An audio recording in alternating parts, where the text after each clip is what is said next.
Hello, this is Mr. K's, and this is 30.3b. 30.3b. China's trying to get its act together. When World War I is breaking out, China's trying to modernize and westernize. Their main party is the Kuomintang, or Nationalist Party. Key leaders, Sun Yat-sen or Sun Yat-sen, same guy. The last emperor is overthrown, and now we have democracy. When World War I is over, China does not get land back that Germany had that they lost. And so the May 4th movement was a protest over the Treaty of Versailles.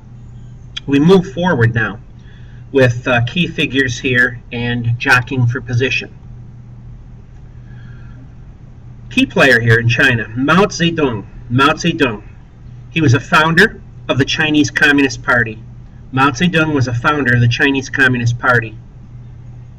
He was a school teacher, and he was one of the movers and shakers in the May 4th movement protesting the Treaty of Versailles.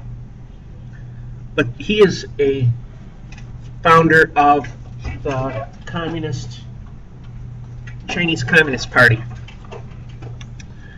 Rural peasants were to be the focus of the revolution. Rural peasants were to be the focus of revolution, not city workers, as with Russia. The Soviets tried to use industrial workers. Well, Mao Zedong thought that he could use Marxist ideas with rural peasants to form a communist nation. So Mao is a communist, and he's got a rival by the name of Chiang Kai-shek, also known as Chiang Kai-shek. Now, Chiang Kai-shek is going to be the military arm of the Kuomintang. When his brother-in-law, Sun Yat-sen, dies, they married sisters.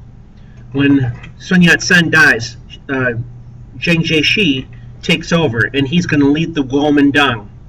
At times he supported the communists because they were battling warlords, and they were successful. He's going to lead the Kuomintang after Sun Yat-sen dies. Sunyixian. Sunyixian. After Sun Yat-sen dies in 1925.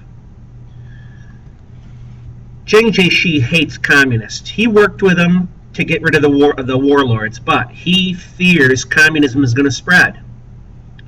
So in 1927, he's going to punk the communists. There's a Shanghai Massacre, Massacre. He brings in thousands of communists for a conference in Shanghai. He closes around them and he kills many communists.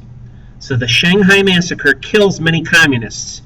Only about 10,000 survive, and they go in hiding in the countryside. Chiang Kai-shek is going to enjoy support from the West, who's going to give him money and military power while it's the United States. So Chiang Kai-shek is going to own the cities, but the countryside still needs to be won. He enjoys support from the West. The Long March takes place in the 1930s. Mao and 100,000 communists are in retreat. Mao and 100,000 communists retreat. They're on the run for their lives. They're like the rabbits, and they're being chased by the hounds. The nationalists, under Chiang Kai-shek, chase them for 6,000 miles. They chase them for 6,000 miles over many years. About 10,000 are going to remain after the chase. They start with 100,000, only 10% are left. That's 10,000 remain after the chase. The USSR, by this time being communist, supplies the Chinese communists. They give them food and weapons and ammunition. Stalin helped Mao Zedong. The Japanese invade in the 1930s. They invade China in World War II. They invade China in World War II. And the civil war between the nationalists and the communists are suspended. They both agree to a ceasefire so they can fight the Japanese. So in fact, they joined together to fight the Japanese. Nationalists and communists joined forces to fight Japan, realizing that when the war is over, they're going to go back and fight each other. That's perfectly okay with them. Now I want to show you some key figures here. That's Mao Zedong during the Long March. He's the guy on the horse. They retreated. They did not take a grain of rice from the peasants. They wanted the peasants to be friends with them, but peasants did give them rice and meat. I wouldn't be surprised if they slaughtered this horse the next week to eat. They were hurting for food. This is Mao Zedong during the Long March. This is a portrait of Jiang Jieshi, or Chiang Kai-shek. He was the nationalist leader of the Kuomintang, and he was supported by the United States. Here is a map, and it shows the Chinese in southern China running for their lives. They cross many rivers, many mountain ranges.